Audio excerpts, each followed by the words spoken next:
जय श्री हरि। आइए सुनते हैं बैसाख मास की पौराणिक कथा। बैसाख पूर्णिमा व्रत कथा। उन्होंने धनेश्वर को बैसाख माह में पड़ने वाली पूर्णिमा का व्रत करने की सलाह दी। इसके बाद धनेश्वर ने शीघ्र ही पूर्णिमा का व्रत किया और श्री हरि सहित देवी लक्ष्मी का पूजन किया। इस व्रत के प्रभाव से कुछ दिनों के बाद उसकी पत्नी गर्भवती हो गई और उसको एक पुत्र की प्राप्ति हुई। बैसाख पूर्णिमा 2024 इस कथा के बिना अधूरी है। अगर आप इस व्रत को करते हैं तो आपको ये श्री हरि विष्णु भगवान और माता लक्ष्मी की कथा अवश्य सुननी चाहिए। इस दिन श्री हरि और माता लक्ष्मी की पूजा करने से हर मनोकामनाएं पूर्ण होती है, साथ ही घर में सुख समृद्धि आती है। हिंदू धर्म की पूर्णिमा का बहुत महत्व होता है। पूर्णिमा भगवान विष्णु और माता लक्ष्मी को समर्पित होती है। यह हर महीने शुक्ल पक्ष की चतुर्थी तिथि के अगले दिन मनाया जाता है। इस दिन बैसाख मास में पूर्णिमा 23 मई को पड़ने वाला है। ऐसे में मनाया जाता है कि पूर्णिमा के दिन दान करने से व्यक्ति को कई गुना अधिक फल की प्राप्ति होती है। तो इस दिन श्री हरि और माता लक्ष्मी की पूजा करनी चाहिए और साथ ही घर में सुख समृद्धि। अगर आप बैसाख पूर्णिमा का व्रत कर रहे हैं तो उसी दौरान आपको पूर्णिमा व्रत का पाठ भी जरूर करना चाहिए। इसके बिना पूजा अधूरी मानी जाती है। आइए सुनते हैं कथा। पौराणिक कथाओं के अनुसार धनेश्वर नाम का एक धनवान व्यक्ति था। वह दुखी था क्योंकि उसकी कोई संतान नहीं थी। एक बार उसकी मुलाकात एक योगी से हुई। उन्होंने धनेश्वर को बैसाख माह में पड़ने वाली पूर्णिमा व्रत करने की सलाह दी। इसके बाद धनेश्वर ने शीघ्र ही पूर्णिमा व्रत किया। श्री हरि सहित देवी लक्ष्मी की पूजा की। इस व्रत के प्रभाव से कुछ ही दिनों बाद उसकी पत्नी गर्भवती हो गई और उसको एक पुत्र को उसने जन्म दिया और तभी से बैसाख पूर्णिमा का व्रत प्रारंभ हो गया। बैसाख पूर्णिमा तिथि पंचांग के अनुसार बैसाख पूर्णिमा तिथि 22 मई को शाम 6:47 से शुरू होगी और अगले दिन यानी 23 मई को शाम 7:22 तक समाप्त होगी। ऐसे में बैसाख पूर्णिमा का व्रत 23 मई को ही रखा जाएगा। इस लेख में दी गई जानकारी सामग्री गणना की प्रामाणिकता और विश्वसनीय गारंटी है कि अगर आप इस सूची के अनुसार बैसाख मास की कहानी सुनेंगे और पूजा करेंगे तो लक्ष्मी माता आपको और आपकी सभी मनोकामनाओं को पूर्ण करेगी। बैसाख पूर्णिमा की व्रत कथा। द्वापर युग में एक बार यशोदा माँ ने श्री कृष्ण से कहा कि वह सारे संसार के उत्पादन करता पालनहार है। वह उन्हें ऐसा व्रत बताइए जिसे करने से मृत्यु लोक में भी स्त्रियों को विधवा होने का भय न रहे तथा वह व्रत भी सभी मनुष्यों की मनोकामनाओं को पूर्ण करने वाला हो। श्री हरि कृष्ण जी उन्हें ऐसे एक व्रत के विस्तार में बताने लगे कि सौभाग्य की प्राप्ति के लिए स्त्रियों को 32 पूर्णिमा करना चाहिए। यह व्रत अचल सौभाग्य देने और भगवान शिव के प्रति मनुष्य मात्र की भक्ति को बढ़ाने वाला व्रत है। यशोदा जी के कहने लगी कि इस व्रत को मृत्यु लोक में किसने किया था।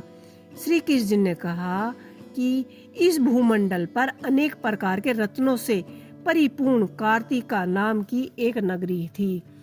वहाँ चंद्रहास नाम का एक राजा राज्य करता था। उसी राज्य में धनेश्वर नाम का एक ब्राह्मण रहता था। उसकी पत्नी बहुत सुंदर थी जिसका नाम रूपवती था। दोनों ही उस नगर में बड़े प्रेम से रहते थे। उसके घर में धन धान्य आदि की कोई भी कमी नहीं थी, परंतु उनको बहुत बड़ा दुख था कि उनको कोई संतान नहीं थी। एक समय एक बड़े योगी से उस नगर में उसकी मुलाकात हो गई। वह योगी उस ब्राह्मण के घर को छोड़कर अन्य सभी घरों में भिक्षा लेकर भोजन किया करता था। वह रूपमती से कभी भिक्षा नहीं लेता था। एक दिन योगी रूपमती से भिक्षा मांगने के लिए भिक्षा लेकर किसी अन्य घर से भिक्षा लेकर गंगा किनारे जाकर प्रेम पूर्वक खा रहा था। तब ही धनेश्वर ने योगी को ऐसा करते हुए देख लिया था। अपनी भिक्षा के अनादर से दुखी होकर धनेश्वर योगी से कहता है कि वह सभी घरों से भिक्षा लेते हैं, लेकिन वह उसके घर से ही भिक्षा कभी नहीं लेते। इसका क्या कारण है? योगी ने कहा, निसंतान के घर की भीख पापियों के अन्न खाता है, वह भी प्रतीत हो जाता है। क्योंकि वह निसंतान है, इसीलिए पतित हो जाने के भाग्य से मैं उस घर से कभी भिक्षा नहीं लेता। धनेश्वर यह बात सुनकर बहुत ही दुखी हुआ और हाथ जोड़कर योगी के पैरों में गिर पड़ा और कहने लगा, यदि ऐसा है तो आप वह उसे पुत्र प्राप्ति का कोई उपाय बताइए। वह सब कुछ जानने वाला था, वह उस पर अवश्य कृपा करे। धन की आपके घर में कोई कमी नहीं, लेकिन कोई संतान न होने के कारण वह बहुत ही दुखी रहता था। वह उसके इस दुख का कारण हरण करे। यह सुनकर योगी कहने लगा कि उन्हें चंडी की आराधना करनी चाहिए। घर आकर उसने अपनी स्त्री से पूरी बात कहकर स्वयं में चला गया। वहां उन्होंने चंडी की उपासना करनी शुरू कर दी और उपवास भी किया। चंडी ने 16वें दिन उसको स्वप्न में दर्शन दिए और कहा कि उसके यहाँ पुत्र होगा, परंतु वह 16 वर्ष की आयु ही उसकी मृत्यु हो जाएगी। यदि वह दोनों स्त्री पुरुष 32 पूर्णिमा का विधि व्रत करे तो वह दीर्घ आयु हो जाएगा। जितनी उनकी सामर्थ्य है, आटा के दिए बनाकर शिव जी भगवान का पूजन कर, परंतु पूर्णिमा के व्रत 32 चाहिए।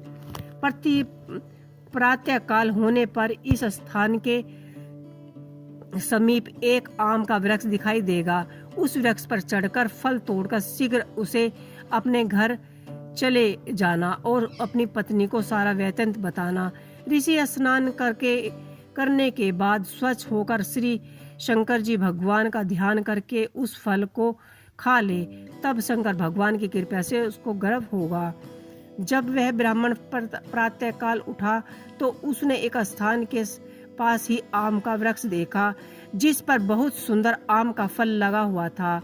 उस ब्राह्मण ने आम के वृक्ष पर चढ़कर उस फल को तोड़ने का प्रयास किया, परंतु वृक्ष पर कई बार कोशिश करने पर भी फल नहीं तोड़ पाया। तब उस ब्राह्मण को बहुत चिंता हुई और वह विद्याविंसी श्री गणेश जी भगवान की वंदना करने लगा। वह उस पर कृपा करने इतनी शक्ति दे कि वह अपने मनोरथ को पूर्ण कर सके। इस प्रकार गणेश जी की प्रार्थना करने पर उसकी कृपा से धनेश्वर वृक्ष पर चढ़ गया और उसने सुंदर आम के फल को तोड़ लिया। उस धनेश्वर ब्राह्मण ने जल्दी से घर जाकर अपनी स्त्री को वह फल खाने को दिया और उसकी स्त्री ने उसने अपने पति से कहे अनुसार उस फल को खा लिया और गर्भवती हो गई। देवी जी की असीम कृपा से एक अत्यंत सुंदर पुत्र की प्राप्ति हुई, जिसका नाम उन्होंने देवदास रखा। बालक शुक्ल पक्ष की चंद्रमा की भांति अपने पिता के घर में बड़ा होने लगा। भगवान की कृपा से वह बालक बहुत ही सुंदर, सुशील, विद्या पढ़ने में बहुत ही निपुण हो गया। दुर्गा जी की आज्ञा अनुसार उसके माता पिता ने 32 पूर्णिमा का व्रत रखना आरंभ कर दिया, जिससे उसकी पुत्र की आयु वाला हो गया। 16वां वर्ष लगते ही देवदास ने माता पिता को बहुत चिंता होने लगी, कहीं उन्होंने पुत्र की इस वर्ष मृत्यु न हो जाए। उन्होंने अपने मन में विचार किया कि यह दुर्घटना उनके सामने न हो, वह कैसे सहन करेंगे। इसीलिए उन्होंने देवदास के मामा को बुलवाकर कहा कि उनकी एक बहुत बड़ी इच्छा है कि देवदास 1 वर्ष तक काशी में जाकर विद्या का अध्ययन करे और भी नहीं छोड़ना चाहिए, इसलिए वह साथ चले जाए और 1 वर्ष के बाद वापस लेकर आना। तब सारा प्रबंध करके उन्होंने माता पिता देवदास को एक घोड़े पर बैठाकर उसके मामा के साथ भेज दिया। परंतु यह बात उन्होंने मामा से नहीं की। धनेश्वर ने अपनी पत्नी के साथ माता भगवती के सामने मंगल कामना दीर्घ आयु के लिए भगवती से प्रार्थना की। इसी प्रकार उन्होंने 32 पूर्णिमा व्रत उन्होंने पूरे किए। कुछ समय के बाद एक दिन वह दोनों मामा और भांजे रात बिताने के लिए एक गांव में ठहरे। वहां पर एक ब्राह्मण के सुंदर लड़की का विवाह होने लगा। जहां बारात रुकी थी, उसके बाद लड़की देवदास के साथ विवाह करने के लिए कहती है, लेकिन देवदास अपने आयु के बारे में बताता है और कहता है उसकी आयु बहुत कम है। लड़की ने कहा कि जो गति उनकी होगी वही उसकी होगी। उसके बाद देवदास ने उसकी पत्नी दोनों ने भोजन किया और सुबह देवदास ने अपनी पत्नी को 3 नागों से जो जड़ी हुई अंगूठी रुमाल दिया।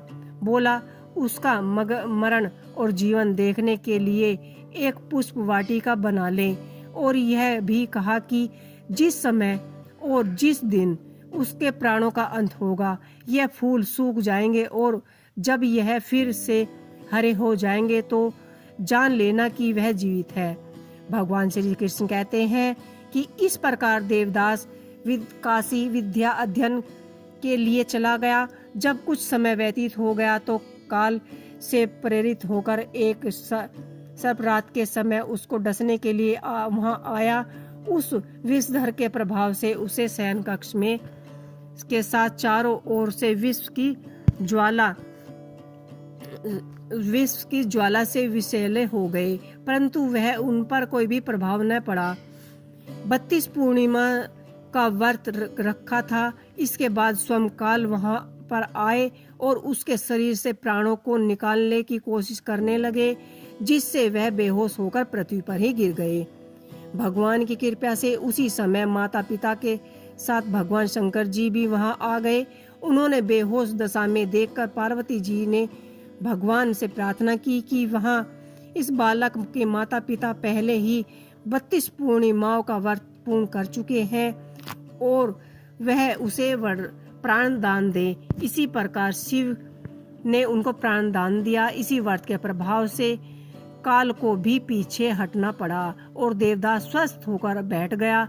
उधर उसकी पत्नी उसके काल की प्रतीक्षा किए करती थी। जब उसने देखा कि पुष्प वाटिका में पुष्प सूख भी नहीं रहे तो उसको भी बहुत हैरानी हुई, लेकिन जब वाटिका हरी भरी हो गई तब जान गई कि उसका पति सकुशल पूर्वक है। यह देखकर वह बहुत ही प्रसन्न मन से अपने पिता से कहने लगी कि आपके पति जीवित हैं और मैं उनकी खोज में जा रही हूँ। जब 16वां साल बीत जाने पर देवदास अपने मामा के साथ काशी से वापस चला गया। उधर उसके ससुर घर में उसको खोजने के लिए जाने वाले ही थे कि वह दोनों मामा भांजे वहीं पर आ गए और उन्होंने देखा। ससुर को बहुत प्रसन्नता हुई और प्रसन्नता के साथ उन्होंने उन्हें घर बुलाया। उसी नगर में निवास में इकट्ठा हो गए और कन्या ने भी उनको पहचान लिया। कुछ दिनों तक वह देवदास और उसकी पत्नी मामा के साथ वहीं पर रहे। फिर बहुत सारे उपहार लेकर उन्होंने नगर में वापस चले गए। वह अपने नगर के निकट पहुंच गए तो कई लोगों ने उन्हें देखकर उनके माता पिता को पहले ही खबर दे दी कि उनका पुत्र अपनी पत्नी के साथ सकुशल पूर्वक घर आ गया है। धनेश्वर ने बहुत ही बड़ा उत्सव मनाया। तब श्री कृष्ण जी ने कहा कि धनेश्वर 32 पूर्णिमा के प्रभाव से पुत्र वाहन हुआ। जो व्यक्ति इस व्रत को करता है जन्म जन्मांतर के पापों से छूटकर सुख की प्राप्ति होती है। तो ये थी पूर्णिमा की कथा। जो भी बैसाख पूर्णिमा की कथा कहता है और सुनता है उसकी समस्त विपत्तियां और कष्ट दूर हो जाते हैं। तो दोस्तों, आपको बैसाख पूर्णिमा की ये कथा कैसी लगी मुझे कमेंट बॉक्स में लेके अवश्य ही बताइएगा। इसी के साथ जय श्री हरि विष्णु, जय श्री हरि।